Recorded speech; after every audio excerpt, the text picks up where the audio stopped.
Son 3 décadas de destierro y desunión, 30 años de duro exilio, de extranjero domicilio.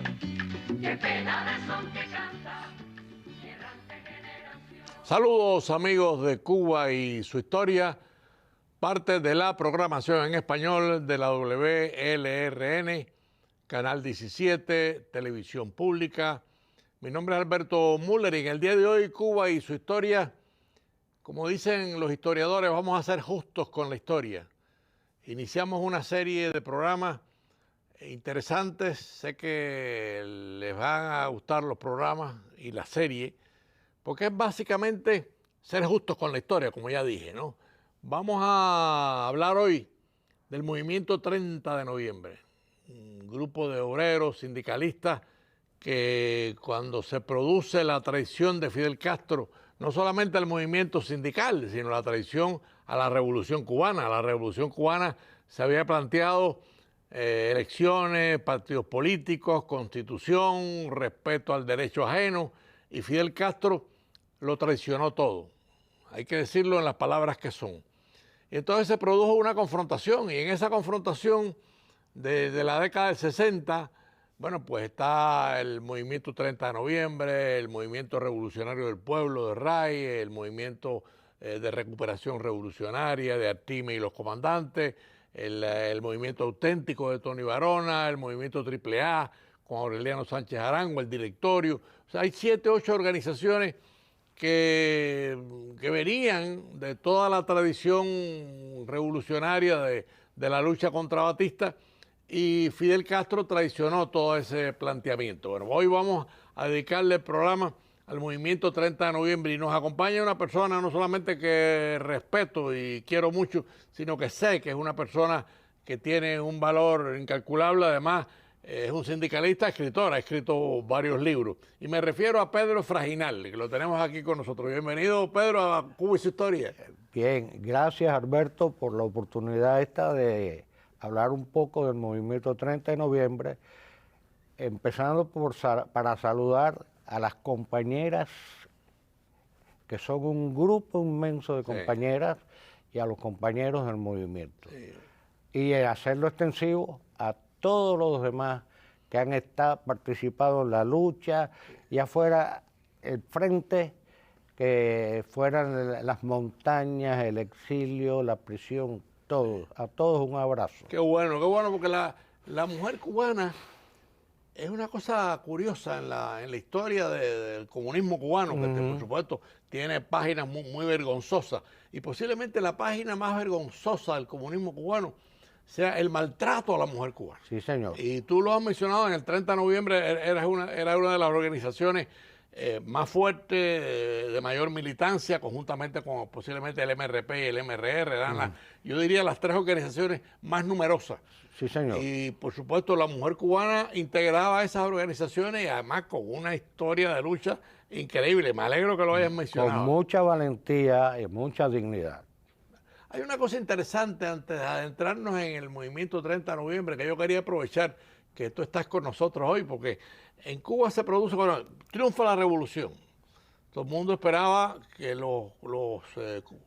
se cumplieran las promesas. Que se cumplieran las promesas, ¿no? Que estaba inclusive en el Pacto de México con José Antonio, en el Pacto de la Sierra Maestra. Pacto de Miami. El Pacto de Miami y el Pacto de Venezuela. O sea, hubo 3 o 4 pactos, y en los 4 pactos, elecciones en 18 meses, respeto a la Constitución, la prensa, respeto a la libertad de prensa, y nada de eso Fidel Castro lo cumplió. Todo lo incumplió.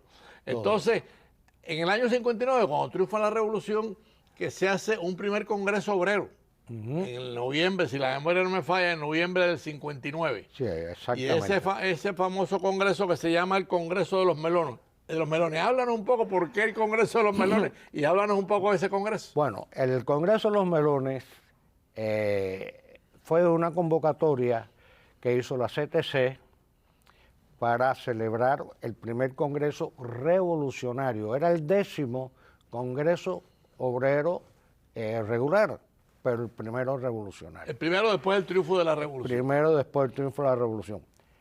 ¿Qué pasó? Cuando empezaron las sesiones, se eligieron comisiones obreras diferentes, como en todos los congresos. Entonces se empezó a producir la votación para elegir ¿cómo se llama? Un ejecutivo general. Claro. Ahí estaban las voces de los comunistas, unidad, unidad, unidad, pero ellos no representaban ni el 6% de la militancia. De todas maneras, ellos infiltraron gente, trataron de infiltrar gente en todos los comités para tener representación. Se produjo que David Salvador fue elegido secretario general.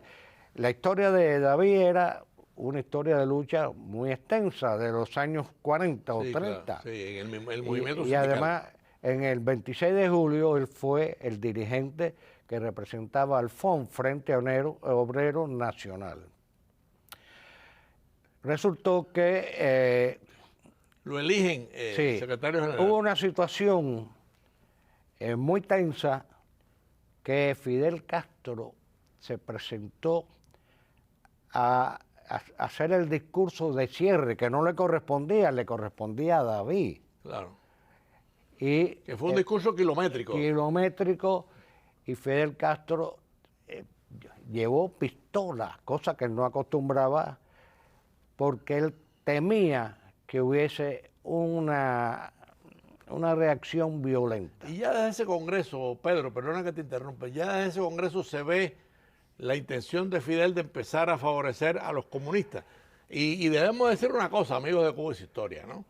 El Partido Comunista Cubano, que era el Partido Socialista Popular, cuando la revolución contra Batista, prácticamente hasta finales del año 58, estuvo apoyando a Batista. Sí, señor. Igual que pasó en la época de Machado, pero bueno, e inclusive en la huelga general del año 57 tampoco lo apoyaron. No. O sea que los comunistas venían con Blas Roca a la cabeza, me refiero al dirigente del Partido Socialista Popular, que era el Partido Comunista, venían en una actitud más bien traicionera. Háblanos un poco de eso. Bueno, es que ellos, en definitiva, en la lucha contra Batista, todo el tiempo estuvieron criticando la acción armada.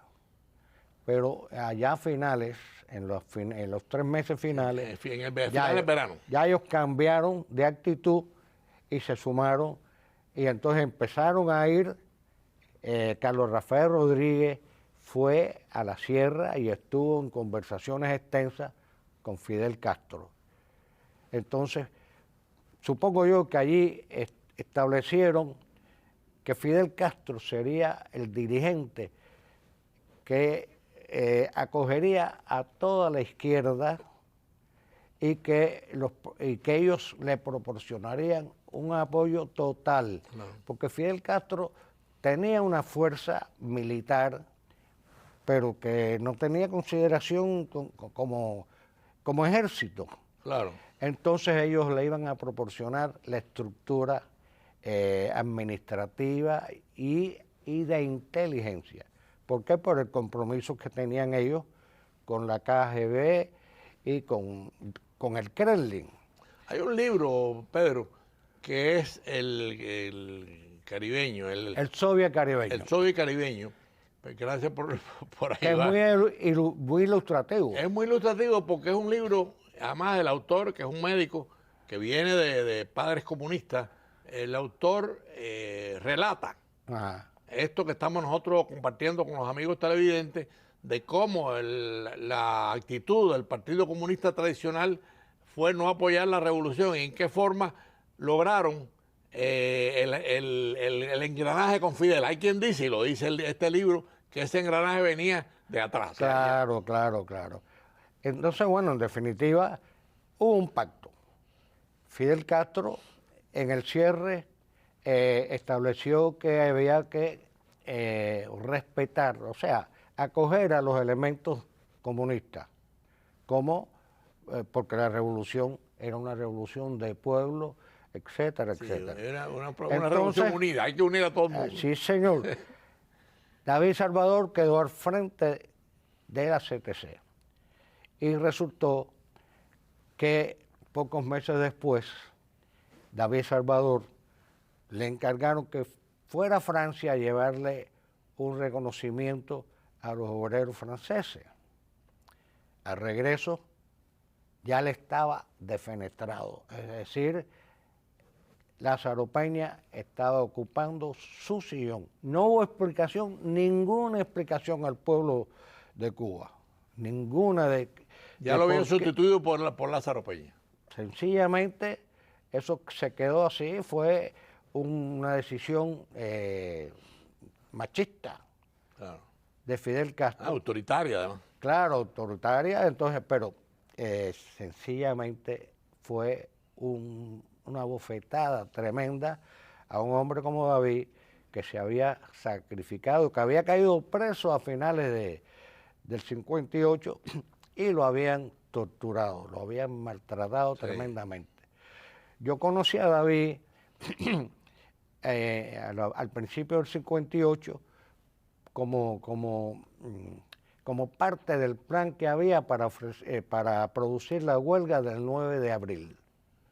Entonces, bueno, a mí me tocó hacer contacto con elementos del sector eléctrico, de plantas eléctricas, para entonces hacer un sabotaje tremendo en el momento que se convocara la huelga. Claro. Yo recuerdo me recuerdo de esa fecha porque nosotros, yo estaba en el colegio terminando bachillerato y cerramos el colegio, o sea, apoyando la huelga del 9 de abril, ¿no? Qué curioso, ya lo dijimos, pero bueno, vale la pena. La historia, hay que ser justo con la historia.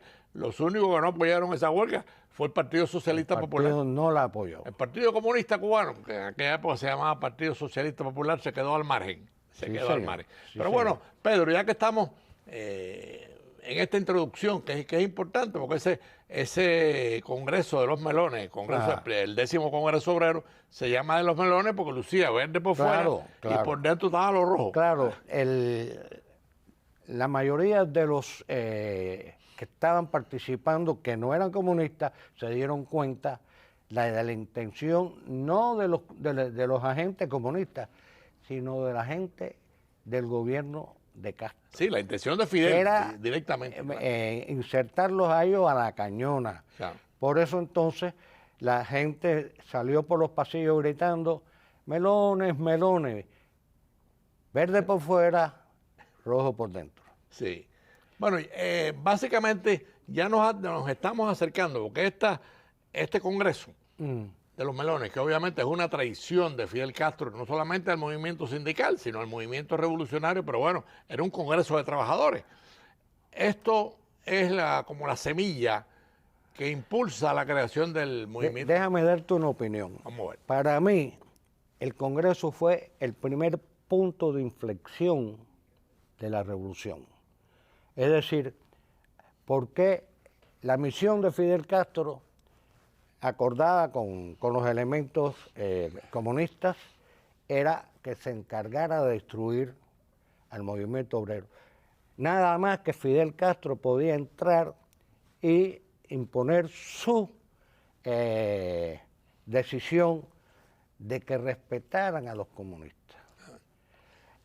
Sucedió lo siguiente, como secuela, después del Congreso empezaron los comunistas a destruir los sindicatos obreros pequeños. Claro.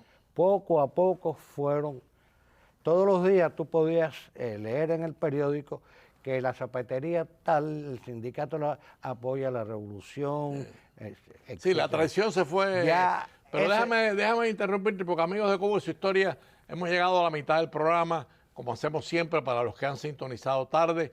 El programa de hoy tenemos al amigo y sindicalista Pedro Frajinal, hablando del 30 de noviembre, uno de los movimientos que se enfrentó a la traición de Fidel Castro, más numeroso, muy combativo, con hombres de una dignidad tremenda. O sea que estamos ya, Pedro, porque el tiempo corre más rápido que nosotros. Así. Estamos ya en el 30 de noviembre. ¿Cómo se crea, cuándo se crea y quiénes son los dirigentes que Bueno. impulsan esta? Los acontecimientos nos obligaron a crear un aparato Claro. conspirativo. Tuvimos la suerte de que David conservaba un prestigio tremendo. Entonces empezó a hacer contacto y convocar gente. Entonces, el primer ejecutivo quedó integrado por Gabriel Hernández Custodio, Carlos Rodríguez Quesada, Irán González, Richard Heredia, un médico, Alberto Castillo, que representaba a los profesionales, y una compañera valiosísima, una mujer entera en su valor y en su dignidad, Luisa Pérez Ruiz. Ese fue el primer ejecutivo. A O sea, nosotros... un grupo de excepción, hay que Claro, decirlo, porque yo claro. los conocía a todos. Todos. Estamos hablando de un grupo que decide el riesgo de oponerse ya o sea, de denunciar la traición de Fidel Castro. Claro. Entonces, bueno, como empezamos de cero. Nosotros no teníamos dinero, no teníamos armas y lo único que teníamos mucho entusiasmo, mucho deseo. Empezamos a... Yo le añadiría algo. Ajá. Tenían además todos mucho valor. Tuve el privilegio de conocer a ese grupo y eran hombres y mujeres de una entrega absoluta a la libertad de Cuba. Bueno, para ser justo, como tú has estado hablando, es que toda la juventud, que era mayormente la masa que se enfrentó a Fidel Castro, era gente entregada totalmente a la lucha, tenían los ideales bien integrados a su personalidad. Y qué interesante, Pedro, y te quiero hacer esta pregunta, porque ustedes utilizan el nombre del movimiento 30 de noviembre, de donde muere Fran País, en el año, si la memoria no me falla, 56. No.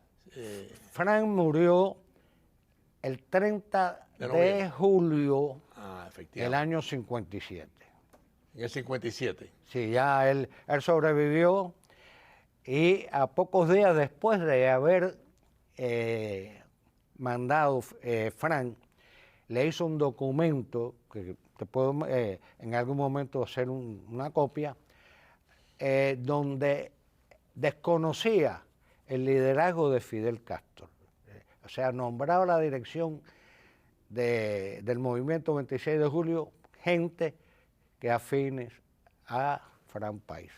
De todas maneras, él estuvo todo el tiempo en peligro, hasta que lo descubrieron y lo asesinaron junto a otro... Claro, pero qué interesante que ustedes utilicen el nombre de Fran, porque Fran era un hombre de una pureza indiscutible, de una autoridad moral como revolucionario, y ustedes, bueno, asumen. Nosotros éramos la continuidad. Claro, claro. Nosotros representábamos los ideales que estuvo apoyando Frank todo el tiempo. Que pasó un poco lo que los jóvenes del directorio utilizaron el nombre de José Antonio Echeverría para darle seguimiento a su obra, ¿no? Y ustedes utilizan el nombre de Fran País. Pero bueno, hablemos un poco, pues ya nos quedan 10 minutos de programa, hablemos un poco del 30 de noviembre. O sea, ¿qué fue en realidad las cosas principales que hicieron?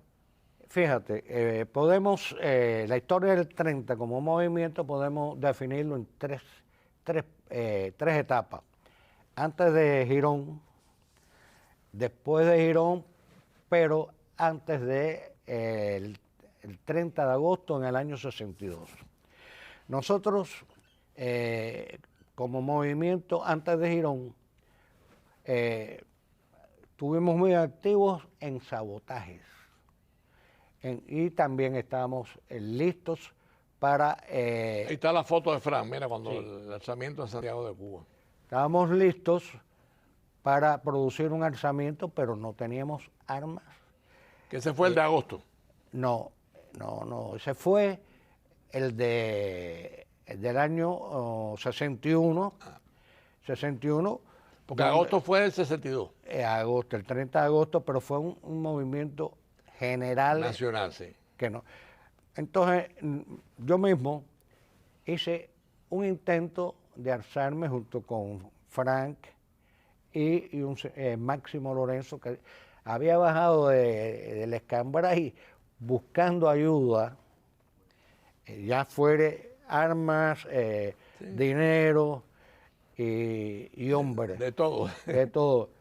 Entonces resultó que fuimos a ver a Lino Bernabé Fernández, que pactamos encontrarnos en las lomas, en la ladera de Placetas para alzarnos.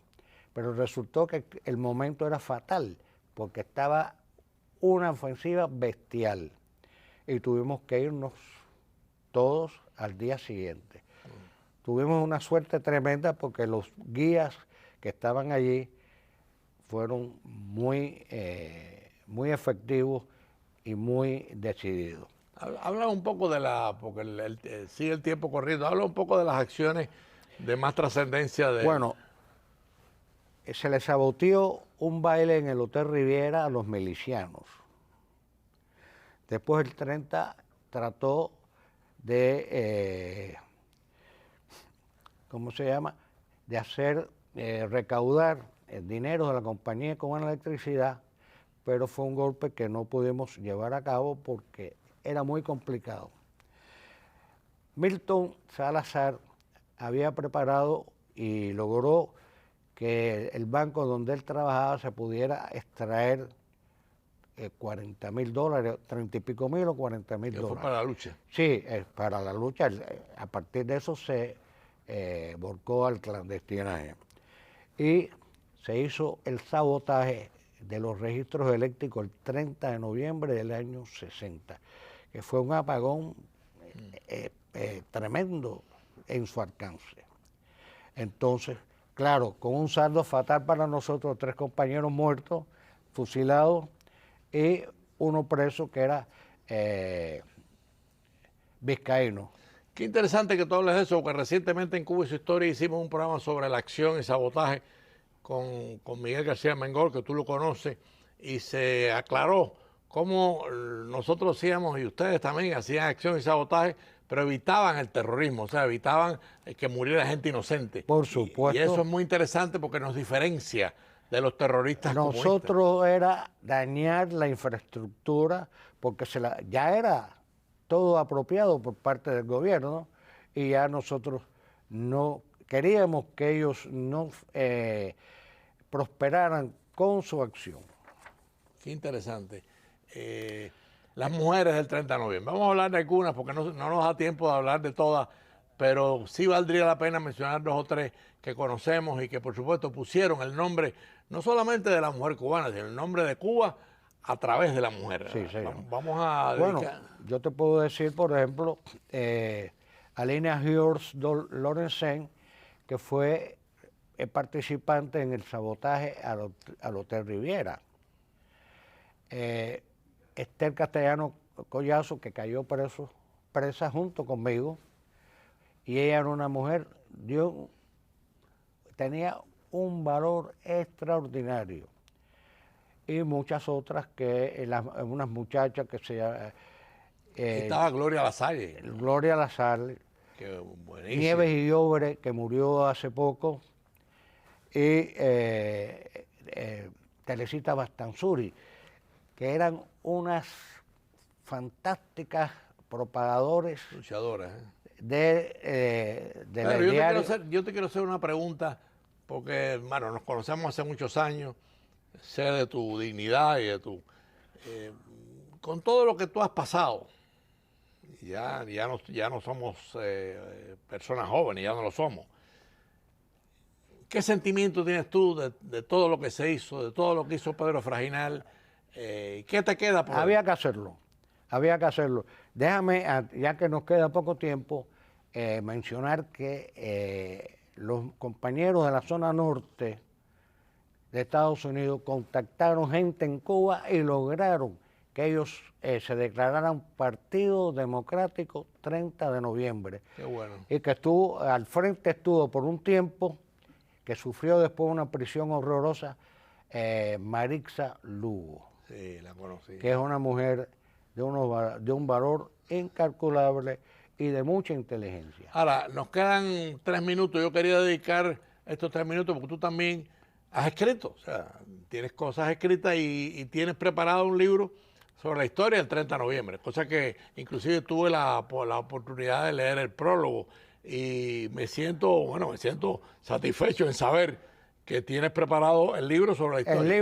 El libro en estos momentos está pendiente de la registración que se hace en la Biblioteca del Congreso y de inmediato va a pasar a imprenta. Y el libro lo hiciste con Tony, o sea, Tony... Yo empecé el libro y que el tiempo después me di cuenta de que necesitaba una ayuda.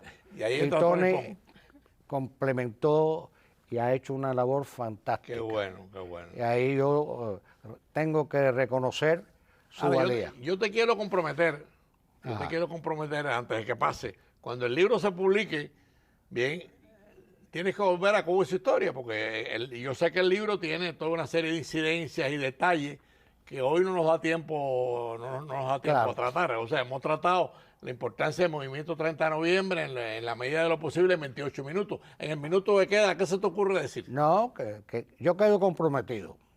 Quiero que el libro tenga divulgación y que la gente lo adquiera porque tenemos mucha información que es mayormente desconocida y que nosotros se la aportamos porque teníamos que hacerlo. No ocultamos nada. Es como dije al principio, ser justo con la historia, ¿no? Exactamente. Yo creo que el libro, yo no me lo he leído, pero sí he leído y leí el prólogo y tus comentarios.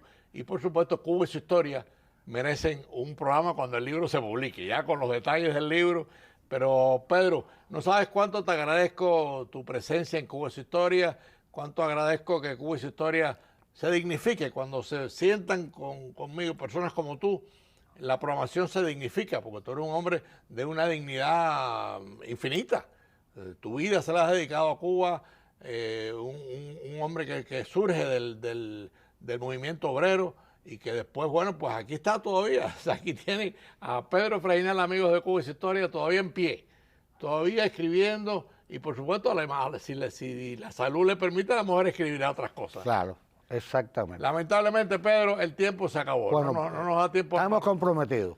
Te agradezco muchísimo, muchísimo. Y Cuba y su historia, haciendo justicia con la historia, no tiene palabra para agradecer tu presencia en este programa. Y por supuesto, amigos de Cuba y su historia, nos veremos el próximo domingo a las 4:30 de la tarde. Se nos fue el tiempo.